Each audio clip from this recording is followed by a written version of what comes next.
오늘 성경 본문 말씀 시편 119편 103절부터 105절까지 말씀입니다.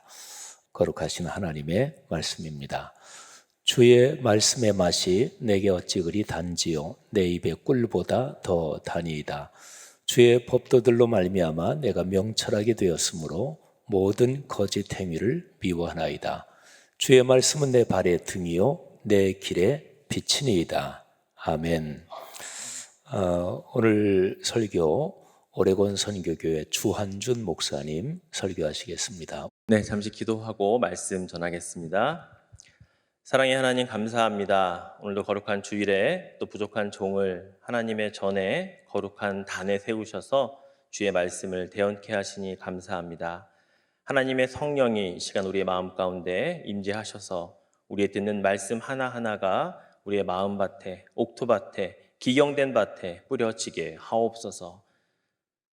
또한 우리의 삶 속에 그 말씀들이 살아 움직이게 하시고 말씀이 삶이 되는 공동체, 그 이름답게 살아가는 우리 모든 성락교회 성도들 되게 하옵소서. 감사드리며 예수님의 이름으로 기도드립니다. 아멘. 할렐루야. 반갑습니다. 성남 성결교회에서 10살 때부터 신앙생활을 시작을 했고요. 그리고 유초등부, 중고등부, 대학 청년부 다 지나고 그리고 마지막 신학을 하면서 교육 전도사로 고등부에서 2년을 마치고 교회를 떠난 지 20년 만에 돌아왔습니다. 너무 늦게 와서 죄송하고요. 또 이렇게 늦었지만 또 우리 지영훈 목사님께서 작년 10월에 우리 오레곤 밴쿠버 교회 연합회 집회 강사님으로 오셔서 올해 한국을 이제 방문하게 되면 말씀을 준비하면서 1부, 2부, 3부를 다 다른 말씀으로 준비하라고 말씀하셔가지고 7개월 동안 고민해서 오늘 말씀을 들고 섰습니다. 예, 또 잘 기도하면서 준비했고 또 그 말씀을 오늘 여러분과 함께 잘 나눌 수 있도록 여러분 말씀을 들으시면서도 기도해 주시면 감사하겠습니다. 제가 여러분과 함께 오늘 나눌 말씀의 그 제목은 말씀의 맛과 멋을 아는 그리스도인입니다. 성락교회 하면 이제 어느덧 우리 지영훈 목사님이 이제 교회에 오셔서 이제 부임하셔서 상당히 많이 강조하신 것들이 이제 많은 사람들이 알고 있더라고요. 말씀과 삶이 어우러지는 또 그것을 삶의 최우선으로 삼는 그 공동체라고 하는 것들이 인식이 되어 있고요. 지하철 타고 지나가다 교회를 바라보면 말씀 삶 공동체라고 하는 이 글자가 뚜렷이 보여서 이제는 정말 그것이 우리들의 어떤 캐치프레이즈나 누구에게 보여주기 위한 문구가 아니라 여러분의 실제 삶 속에서도 그렇게 살아가고 있는 모습, 특별히 우리 동네 세메주 성경 말씀 묵상을 굉장히 여러분 열심히 하고 계시는 걸로 알고 있는데요. 또 그런 모습들을 통하여서도 이제 진짜 하나님의 말씀이 여러분의 삶이 되면 좋겠다라고 하는 의미에서 저도 오늘 그와 유사한 말씀들을 준비해 보았습니다. 우리 한글에 보면 맛이라는 이 글자 그리고 멋이라고 하는 글자가 단 음절이긴 하지만 그 안에 가지고 있는 의미들은 굉장히 풍성함을 느끼게 됩니다. 제가 한글 그 국어 사전을 한번 찾아보았습니다. 맛이라고 하는 그것의 정의는 어떻게 내려져 있냐면 음식 따위를 혀에 댈 때에 느끼는 감각, 어떤 사물이나 현상에 대하여 느끼는 기분 이렇게 되어 있고요. 그다음에 멋이라고 하는 이 단어는 차림새, 행동, 됨됨이 따위가 세련되고 아름다움이라고 정의되어 있더라고요. 사실 맛과 멋이라고 하는 이 음절은 비슷해 보이긴 하지만 사실은 그 의미는 완전히 다르다는 것을 알 수 있습니다. 그런데 저는 그 앞에 이 말씀이라고 하는 단어를 붙이게 되면 말씀의 맛 그리고 말씀의 멋 이것은 아주 깊은 연관이 있다는 사실을 발견을 하게 된다는 거죠. 다시 말해서 말씀의 맛이라고 한다면 그 말씀을 듣고 배워서 내 내면에 어떤 느껴지는 기쁨, 충만함이라고 한다면 말씀의 멋이라고 하는 것은 그렇게 느껴진 기쁨과 이 충만함, 내면적인 것들이 밖으로, 외적으로 표현될 때 나만 아는 것이 아니라 많은 사람들이 그것을 알 수 있게 하는 것, 이것이 저는 말씀의 멋이라고 생각이 되어집니다. 그런 의미에서 두 가지는 전혀 다른 이야기가 아니고 사실은 굉장히 깊은 연관성을 가지고 있는 말씀의 맛과 멋이라고 할 수 있다는 것이죠. 자, 오늘 본문에도 보면 주의 말씀에는 맛이 있다, 이렇게 본문이 시작이 됩니다. 오늘 103절 말씀을 한번 다시 같이 읽으면 좋겠네요. 자, 103절 말씀 같이 읽겠습니다. 시작.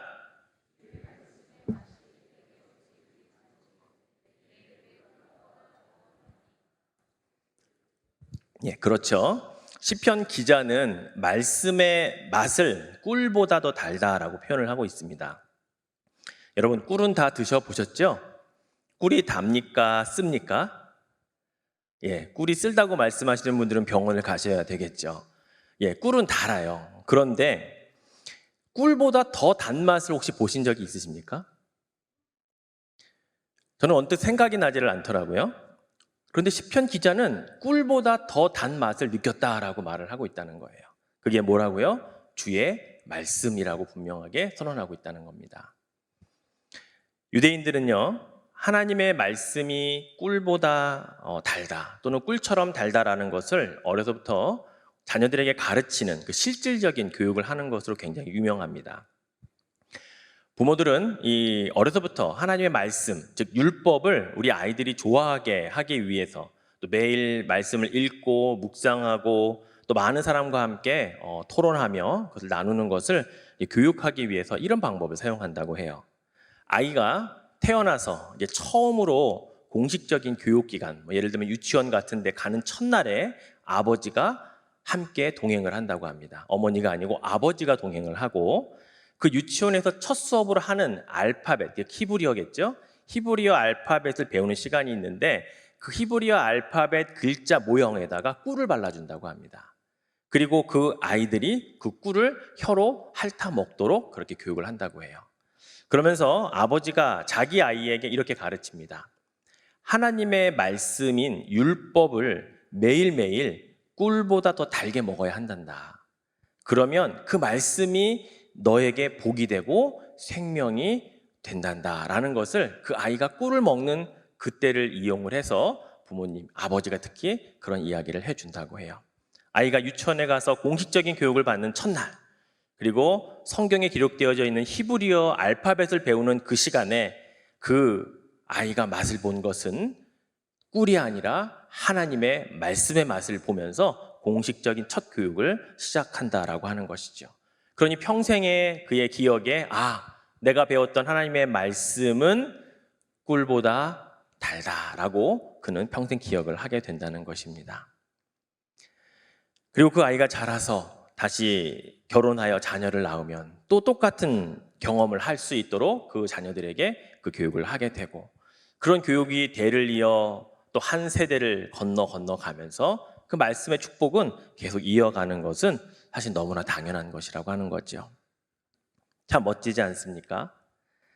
자, 그렇다면 오늘 시편 기자는 도대체 어떤 말씀의 맛을 보았기에 꿀보다 더 단 말씀이라고 그렇게 기록을 해 놓았을까요? 시편 119편은 작자 미상의 시편입니다. 누가 기록했는지 사실은 알려져 있지 않아요.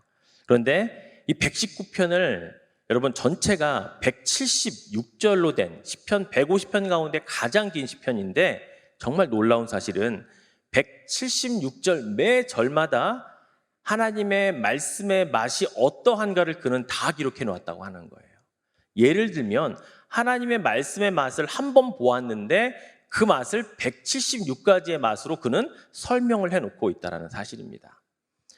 여러분 119편 성경 시편을 한번 나중에 자세히 한번 읽어보세요. 매 구절마다요, 주의 율법이 어떻고 주의 법도가 어떻고 주의 계명이 어떻고, 이런 하나님의 말씀이라고 하는 것을 이렇게 율법, 계명, 법도 이런 말씀들로 다르게 표현하면서 그 맛들이 어떠한가를 176가지의 맛을 시편 119편에 설명해 놓았다고 하는 겁니다. 자, 그 가운데 몇 가지만 여러분과 함께 살펴보면 좋겠습니다.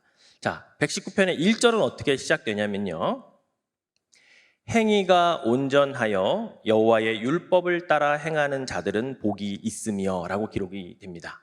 자, 그럼 어떤 맛을 그는 느꼈던 것일까요?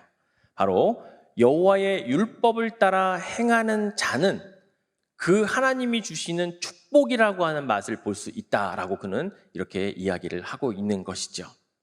자, 또 9절 말씀을 볼까요? 청년이 무엇으로 그의 행실을 깨끗하게 하리이까 주의 말씀만 지킬 따름이니이다. 청년의 시절에 세상에 따라, 세상이 주는 가치에 따라 살지 않고 주의 말씀을 따라 사는 자들이 맛볼 수 있는 건 뭐냐? 그 행실의 깨끗함이라고 하는 맛을 보게 된다는 것입니다. 오늘날 술과, 요즘엔 대한민국도 마약 청정국이 아닌 나라가 되어 버렸다고 많이들 이야기하는데요. 깨끗함보다는 추악함으로 변해가고 있는 이 시대에 정말 그들에게 필요한 것은 무엇일까? 그것은 우리 자녀들, 우리 청년들, 우리 다음 세대에게 정말로 하나님의 말씀을 통하여 그 말씀을 묵상하고 그 말씀으로 삶을 살아내며 그들의 삶을 깨끗하게 하고 깨끗하게 청결하게 하는 것, 바로 이것이 하나님의 말씀이 주는 힘이며 맛이라고 하는 것을 여러분들이 꼭 기억하시면 좋겠습니다. 그래서 우리 자녀들에게 강조해야 할 것은 공부해라가 아니고 하나님의 말씀이라는 사실을 우리는 꼭 기억할 수 있기를 축원해 드립니다. 자, 또 21절 말씀을 보면 교만하여 저주를 받으며 주의 계명들에서 떠나는 자들을 주께서 꾸짖으셨나이다. 예, 이 말씀의 맛은 단맛이라기보다는 좀 쓴맛인 것 같아요. 예, 아주 따끔한 맛인 것 같아요.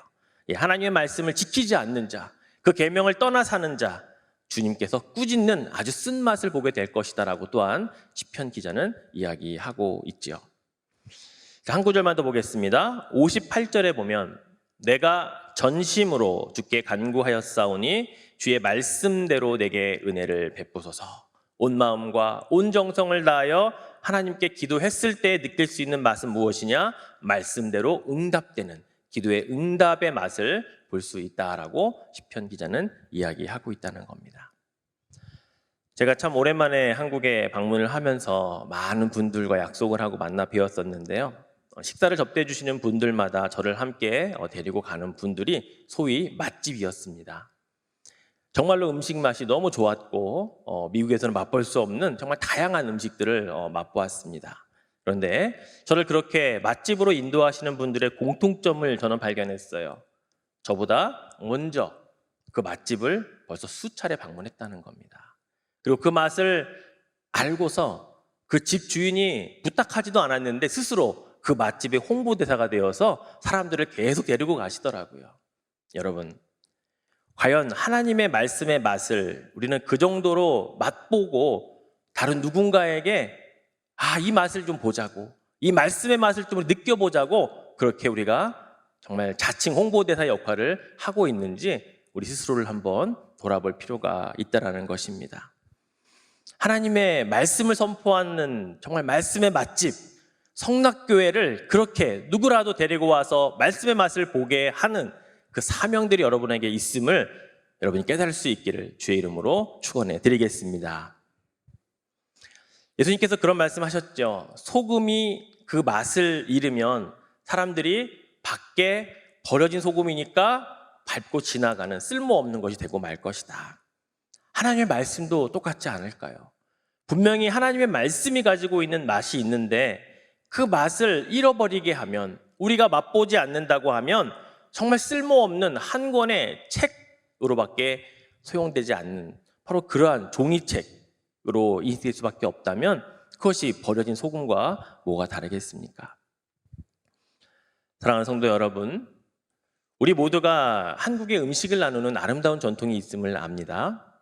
그래서 맛있는 것이 있으면 이웃집에도 나누고 다른 아는 사람들에게 우리가 전달하는, 또 맛보게 하는 그러한 귀한 전통이 있듯이 이제는 우리 성락 성결교회 안에서 그 동네 세매주 성경을 통해 묵상한 그 말씀의 맛을 나누는, 그리고 그 말씀의 맛을 전하는 그러한 우리 공동체가 되면 참 좋겠습니다. 시편 기자는 주의 말씀을 통해서 이토록 정말 다양하고 깊고 때로는 쓰고 또 매운 그런 맛들이 있다는 것을 176절이라고 하는 긴 구절마다 다 기록해 놓았다라고 하는 사실을 발견하게 됩니다. 저는 그 말씀의 맛, 주님의 말씀의 맛을 우리 모두가 다양하게 느낄 수 있으면 참 좋겠습니다. 하나님의 말씀은 우리가 느낄 수 있는 정말 무궁무진한 맛이 있음을 안다면, 아버지가 아이를 첫 교육하는 그 현장에서 알파벳 히브리어에다가 꿀을 발라서 그 맛을 보게 했던 것처럼 우리들도 직접 그 맛을 보는 현장으로 우리들 자신뿐만이 아니라 우리들의 자녀들과 모든 세대들이 그렇게 맛볼 수 있게 우리는 그렇게 살아가야 할 것을 우리는 다짐하면 좋겠습니다. 그런 의미에서 우리 하나님은 최고의 요리사이십니다. 이 세상 그 어떤 요리사도 감히 흉내낼 수 없고 따라할 수 없는 다양한 말씀의 맛을 우리들에게 이미 주셨습니다. 그게 바로 성경 66권 안에 1189장 안에 31,102절 안에 다 이미 그 맛을 볼 수 있도록 우리 주님이 우리들에게 선물해 주셨다는 사실을 여러분 꼭 기억하시고 그 맛을 다 보실 수 있기를 주님의 이름으로 축원해 드리겠습니다.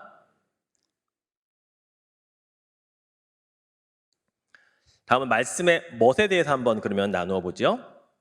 자, 오늘 본문의 104절 이제 다음 절에 보면요, 주의 법도들로 말미암아 내가 명철하게 되었으므로 모든 거짓 행위를 미워하나이다 라고 되어 있습니다. 주의 법도들로 말미암았다라고 하는 말, 내가 주의 말씀의 맛을 보았다라고 하는 의미일 것입니다.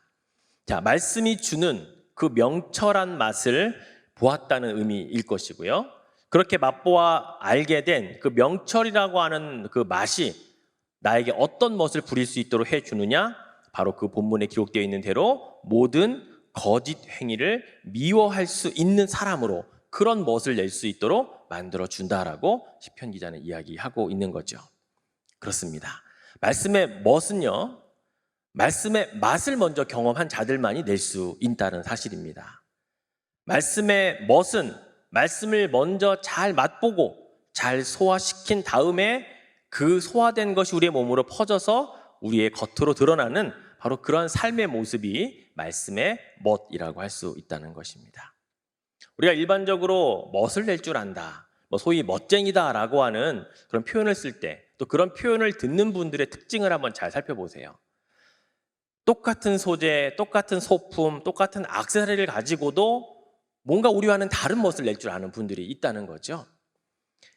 그런데 그런 멋쟁이가 하루아침에 만들어질까요? 그렇지 않습니다. 자신에게 가장 잘 어울리는 색상은 무엇인지, 가장 못난 부분을 커버할 수 있는 액세서리는 어떤 것인지, 수도 없이 많은 것들을 입어보고 벗고 대어보고 뺐다 꼈다 하는 시간들의 여러 번의 반복되는 과정 속에서 이제 무엇이 나에게 가장 잘 어울리는 옷과 또는 소품과 액세서리일지를 결정한 다음에 그것으로 자신의 멋을 내는 것, 이게 그 멋쟁이들의 특징 아니겠습니까? 그렇다면 우리도 말씀으로 멋을 낸다면 여러 가지 소품이 있어야 되고 여러 가지 색상이 있어야 되잖아요. 그러면 말씀을 한두 구절 아는 것 가지고는 말씀의 멋을 내기가 쉽지 않다는 거죠. 그러면 더 많이 말씀을 묵상하여 내 것으로 가지고 있는 분들이 멋을 내는 것과 딱 단벌 신사처럼 한 구절밖에 모르고 그 말씀 하나 가지고 평생 멋을 부려야 하는 사람과의 멋은 천차만별이라고 하는 겁니다. 너무나 많은 천지 차이가 난다고 하는 거죠. 여러분, 몇 벌의 말씀의 멋을 부릴 수 있는 구절들을 소유하고 계십니까? 이 구절만큼은 내가 누구보다 멋을 부릴 수 있는 구절이다라고 자신 있게 이야기할 수 있는 그 말씀, 그 구절이 과연 여러분 몇 개나 되시는지 스스로 한번 생각해 보십시오. 그 말씀으로 멋을 부리고 싶은데 단벌 신사라면 얼마나 멋 부릴 수 있는 다양성이라든가 그런 조건들이 한계가 있을까요? 유행이 조금 지난 말이긴 하지만 폼생폼사라는 말 여러분 아실 거 아닙니까? 예, 폼에 살고 폼에 죽는다, 멋에 살고 멋에 죽는다라고 하는 의미일 것입니다. 주의 말씀도 그 안에서 우리가 얼마든지 폼나게 말씀을 멋을 낼 수 있다는 사실을 우리는 기억하면 좋겠습니다. 그래서 여러분, 폼나게 멋을 부려볼 줄 아는, 말씀으로 많은 사람들에게 멋을 낼 줄 아는 그런 그리스도인이 되시면 저는 참 좋겠다고 생각이 되어집니다. 어떻게 보면 이 말씀의 맛과 멋을 잘 부리는 것을 한 단어로 표현하라고 한다면 저는 이게 바로 나의 간증이다라고 저는 말씀을 드릴 수 있을 것 같아요. 말씀의 맛과 멋을 아는 사람들의 이야기의 집약체, 그게 바로 저는 간증이라고 생각이 되어지거든요. 오늘 본문 마지막 105절 말씀 보면 마지막 105절에 이렇게 기록되어 있죠. 우리 같이 한번 읽어볼까요? 주의 말씀은 내 발의 등이요 내 길의 빛이니이다. 사실 이 구절은 제가 직접 맛을 보고 제 삶 속에서 멋을 낼 수 있었던 제 간증이 담겨진 말씀이기도 합니다. 제가 성락교회에서 고등부 전도사로 마지막 2년을 마치고 제가 2003년도에 이제 부산으로 풀타임 사역을 하러 떠났었거든요. 그때 제가 부산에 계시는 그 교회 첫날 갔을 때에 그 담임 목사님께서 저에게 이런 질문을 하셨어요. 우리 교회에서 사역하다가 혹시 미국에 유학 가러 갈 계획이 있냐라고 질문을 처음부터 하시더라고요. 그래서 저는 목사님 저는 한 3년 정도 풀타임 사역하고요. 미국에 공부하러 유학 가러 갈 생각이 있습니다. 그렇게 하면 좋겠습니다. 라고 말씀을 드렸더니 그 목사님께서 그러면 그때 돼서 본인한테 얘기하라는 거예요. 자기 동생이 보스턴에서 지금 목회하고 있고 뭐 교회나 또는 학교나 다 알아봐 줄 수 있으니까 그렇게 이야기를 해주면 도와주겠다라고 참 고마운 말씀을 해주셨었죠. 그런데 처음으로 시작된 이 풀타임 사역이 그리 만만치가 않았고요. 매일 새벽 기도회를 담임 목사님이 1부를 하시고 제가 2부를 맡아서 매일 새벽 기도회를 해야 하는 와중에 첫째 딸이 태어나고 둘째 딸이 태어나면서 맡겨진 사역 플러스 또 가정에 여러 가지 일들을 하면서 정말 전도사 사역을 풀타임으로 하면서 유학 준비하기란 정말로 쉽지 않았습니다. 그렇게 1년, 2년, 3년이 다 돼가는 어느 날 제가 신학대학원에서 3년 동안 조교를 했던 그 교수님께서 부산까지 찾아오셨어요. 도대체 유학 언제 갈 거냐고, 준비는 하고 있냐고. 가겠습니다. 갈 겁니다. 교수님 기도해 주세요. 그렇게 계속 말씀만 드렸지 실제로는 준비할 수 있는 시간이 전혀 없더라고요. 그때만 하더라도 토플 시험 보고 유학을 가야 했는데 토플 시험이 늘 주일에만 있는 거예요. 그러니 풀타임 사역을 하는 자가 주일을 빼고 시험을 보러 간다고 말씀드리기가 너무 죄송해서 말씀도 못 드리고 계속해서 기도만 할 뿐이었죠. 그러다가 그 교수님께서 마침 서울신대를 졸업하고 제가 가고 싶어 했던 그 신학교에서 미국에서 박사학위를 하고 있는 그 한 교회 목사님에게 전화를 하셨대요. 그리고 목사님에게 여쭤보셨대요. 목사님 혹시 그 교회에 사역자, 부교육자 필요하지 않습니까? 그런데 그 목사님께서 목사님, 교수님 제가 지금 한 명 필요해서 구하려고 지금 준비하고 있었는데 어떻게 하셨습니까? 소개시켜 주세요. 그래서 교수님이 저를 소개시켜 주신 거예요. 제가 그분과 한 달 가까이 국제전화로 인터뷰를 하면서 최종적으로 이제 올 수 있도록 청빙을 받았습니다. 그리고 그 목사님께서 미국의 종교 비자를 받고 풀타임으로 사역을 시작할 수 있도록 그래서 제가 미국에 있는 산호세에 있는 교회로 부임을 하게 되었죠. 이렇게 부산에서 이제 마지막 사역을 하는 그 날에 담임 목사님께서 이제 고별 설교를 하라고 저에게 부탁을 하셔서 말씀을 해주셔서 설교를 준비하다 깜짝 놀란 일이 있었습니다. 제가 고별 설교하는 그날이 부산에 간 날로 만 3년째 되는 정확한 그날에 제가 고별 설교를 하게 됐더라고요. 저는 그냥 담임 목사님께 3년 후에 저 유학 갈 겁니다 라고 하는 말씀을 드리고 매일 새벽 기도 때마다 기도를 했죠. 하나님 저 3년 후에 유학 가게 도와주세요. 하나님 그렇게 제 길을 인도해 주세요. 그러나 주님은 그 말씀을 정말로 한 귀로 듣고 한 귀로 흘려버리지 않았다는 것을 저는 알게 되었습니다. 그래서 마지막 고별 설교하는 날에 그 말씀을 드렸어요. 우리 주님께서 우리의 길을 인도하시는데 그냥 대충 인도하시는 분이 아니라는 걸 알게 되었습니다. 3년이라고 하는 것은 제가 정한 시간인 것 같았지만 하나님의 시간이었고 제가 오늘 3년째 되는 마지막 날에 여러분께 고별 설교를 드리고 저는 주의 말씀대로 내 발의 등이요 내 길의 빛이 되신 그분의 인도함 따라 미국으로 가게 됩니다 라며 고별 설교를 했던 기억이 납니다. 여러분 이게 제 간증인데요. 바로 그 말씀의 맛을 보았고 그것을 멋으로 부려서 이제 많은 분들에게 나누었던 것 이게 저에게는 간증이 되었습니다. 여러분 멋있지 않으십니까? 별론가요?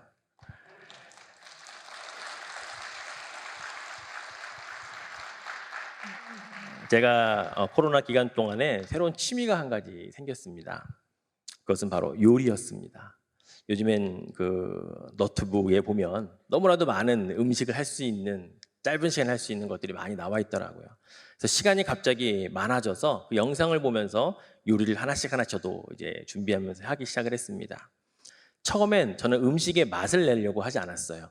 음식의 데코레이션을 예쁘게 하고 플레이팅을 예쁘게 해서 멋만 부릴 줄 아는 사실 그러한 초보자였습니다.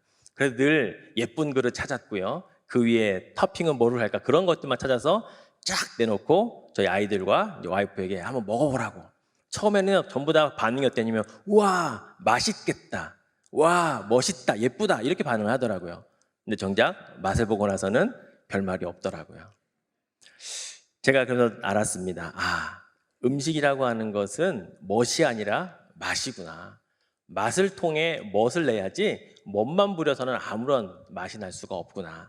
그때 저는 바로 이 말씀의 맛과 멋이 얼마나 잘 어우러져야 하는가를 음식을 통해 깨달았고 그것이 말씀 속에서도 동일하게 이루어져야 한다는 사실을 저는 다시 한번 깨닫게 되었습니다. 그렇습니다. 우리 하나님 아버지께서 저와 여러분에게 최고의 음식을 해주시는 요리사세요. 다양한 음식을 성경 각 권에 이미 해놓으셨고요. 매 장마다 매 구절마다 성경 속에 그 들어있는 인물 한 사람 한 사람을 통하여 어떤 맛을 보게 하실지 너무나도 맛있고 멋있게 우리에게 주셨다고요. 그래서 하나님 아버지께서는 어쩌면 우리 자녀들이 그 말씀의 맛을 보고 하나님 아버지 정말 맛있어요. 정말 이 말씀 멋지게 제가 부렸어요 라고 하는 그 고백을 얼마나 듣고 싶어 하실까요? 제가 우리 자녀들에게 우리 와이프에게 음식을 해주고 듣고 싶었던 말이 그거였거든요. 정말 맛있어요 아빠. 여보 정말 맛있어 라는 말을 듣고 싶었거든요. 여러분 하나님께서 우리 아이들에게 해주셨던 아빠의 마음을 우리 자녀들은 우리들에게도 똑같이 그렇게 담아 주셨으리라고 믿습니다. 그렇다면 자녀로서 최소한의 예의, 아빠가 해주신 음식만큼은 맛보아야 하지 않을까요? 편식하는 거 좋아하지 않으시잖아요. 모든 음식을 맛을 다 볼 수 있어야 건강해지고 그 맛으로 멋을 부릴 줄 안다면 우리 하나님 아버지께서 우리들을 얼마나 기뻐하실까 다시 한번 생각을 하게 됩니다. 사랑하는 성도 여러분, 그래서 먼저는 말씀의 맛을 보시기를 축원해 드립니다. 맛을 깊게 보고 다양하게 보고 풍성하게 맛보신 이후에는 말씀의 멋을 부리는 이 시대의 진정한 그리스도인들이 되시기를 축원해 드립니다. 참으로 어그러지고 참으로 부끄러운 이름을 듣는 그리스도인이 아니라 정말 이 시대에 하나님의 자녀로 살면서 말씀의 맛과 멋을 통하여 하나님의 사람들이 얼마나 멋진 사람인가를 이 시대에 다시 한번 보여줄 수 있는 그러한 삶을 살아가시는 우리 성락교회 모든 성도들 되실 수 있기를 주님의 이름으로 축원해 드리겠습니다. 기도하겠습니다. 사랑의 하나님, 우리에게 수없이 많은 요리를, 그 음식들을 성경 66권 안에 담아주셔서 감사합니다. 아버지가 자녀들에게 음식을 해줄 때 그 기쁨과 설레임이 이 말씀 안에 담겨 있음을 우리로 깨닫게 하여 주옵소서. 자녀들인 우리가 그 말씀의 맛을 볼 때마다 맛있습니다, 맛있어요라고 하는 그 기쁨의 고백을 듣기 원하시는 하나님 아버지, 그리고 그 맛을 보고 멋까지 부릴 줄 아는 우리들의 삶을 통해 영광 받으시는 하나님 아버지를 사모하며 기대하며 살아가는 우리가 되게 하옵소서. 말씀과 삶이 하나가 되도록 이 공동체를 세우셨는데 이제는 말씀의 맛을 알아 멋을 부릴 줄 아는 하나님의 자녀로 그리스도인으로 살아가는 우리 모두가 되게 하실 것을 믿사오며 사랑 많으신 예수님의 이름으로 기도드립니다. 아멘.